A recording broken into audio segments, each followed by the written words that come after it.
بسم اللہ الرحمن الرحیم۔ السلام علیکم۔ قرب قرآن سے آسمہ فروخ آپ سے مخاطب ہے۔ آج ہمارا موضوع ہے سورۃ النصر۔ نصر کا مطلب ہے مدد، جس کا انگلش مترادف ہے دی ہیلپ، دی اسسٹنس،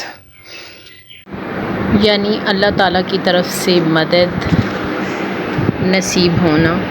سورت میں آپ صلی اللہ علیہ وآلہ وسلم سے فرمایا جا رہا ہے کہ جب اللہ تعالیٰ کی مدد آ پہنچے اور فتح نصیب ہو اور لوگ فوج در فوج دائرہ اسلام میں داخل ہونا شروع ہو جائیں تو آپ تسبیح فرمائیں اور استغفار کریں، بے شک اللہ تعالیٰ توبہ قبول کرنے والا ہے۔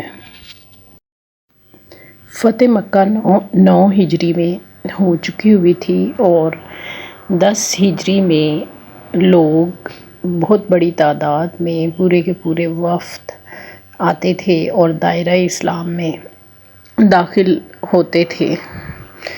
تو اس صورت میں در حقیقت مقصد تبلیغ کی تکمیل کا اعلان ہوتا ہے،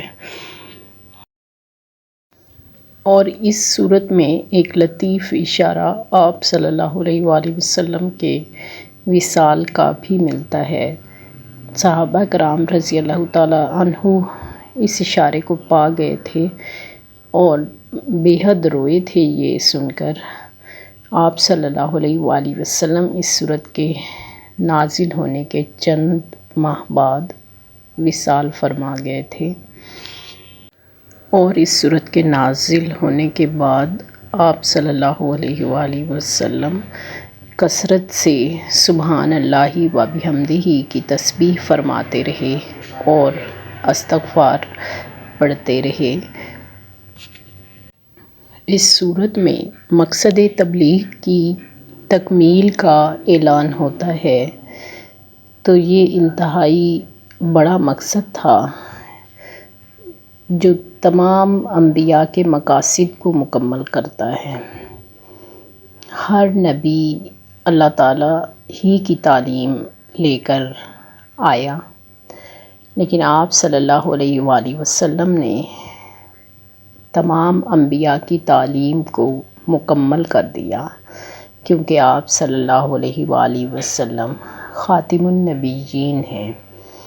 آپ صلی اللہ علیہ وآلہ وسلم نے فرمایا، میری مثال ایسی ہے کہ کسی نے عمارت بنائی ہو اور ایک اینٹ کی جگہ چھوڑ دی ہو، میں قصر نبوت کی آخری اینٹ ہوں۔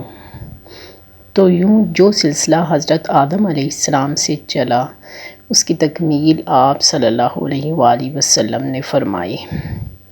اب جو پیغام آپ صلی اللہ علیہ وآلہ وسلم کے ذریعے بنی نوع انسان تک آیا ہے، وہ قیامت تک کی رہنمائی کے لیے کافی ہے، اور قرآن کی حفاظت کی ذمہ داری اللہ تعالیٰ نے خود لی ہے، تو اس لیے اس میں تبدیلی کی کوئی امکانات نہیں ہیں، کیونکہ اللہ تعالیٰ نے فرما دیا ہے کہ بے شک ہم نے ہی اس ذکر کو نازل کیا اور ہم ہی اس کی حفاظت کرنے والے ہیں۔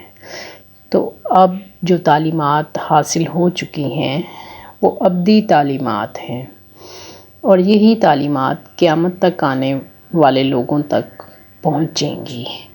اتنے بڑے مقصد کی تکمیل ہونے پر آپ صلی اللہ علیہ وآلہ وسلم کو تسبیح اور استغفار کا فرمایا جا رہا ہے، تو یہ ہماری تربیت کے لیے بات بتائی جا رہی ہے، کیونکہ انبیاء تو معصوم ہوتے ہیں، لیکن اس پر بھی ان کو اگر استغفار کا حکم دیا جا رہا ہے تو عام لوگوں کو کس قدر زیادہ ضرورت ہوگی استغفار کی اور تسبیح کی۔ اور اس سے ہمیں یہ تربیت بھی حاصل ہوتی ہے کہ دین کے حوالے سے کوئی بڑی سے بڑی خدمت کسی سے انجام پائے تو اس پر اسے اللہ تعالیٰ کا شکر ادا کرنا ہوتا ہے، اللہ تعالیٰ کی تعریف کرنی ہوتی ہے کہ اللہ تعالیٰ نے یہ اس پر اپنی عنایت کی کہ اس کام کے لیے اسے چنا۔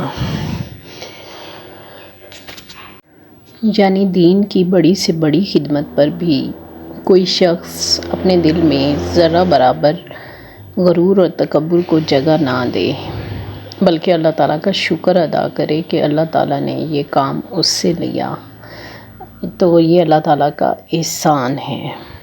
بلکہ ساتھ ساتھ استغفار کی ضرورت بھی ہے کہ اس کام میں جو کمی رہ گئی ہو تو اللہ تعالیٰ اس پر معاف فرما دے، بے شک وہ بے حد توبہ قبول کرنے والا ہے۔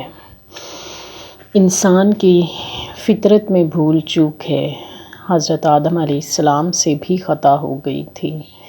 خطا انسان کی فطرت میں ہے، لیکن جب اس سے خطا ہو جائے تو اس سے توبہ کرنی ہوتی ہے اور اللہ کی طرف رجوع کرنا ہوتا ہے، اور اللہ تعالیٰ بے حد مہربان ہے۔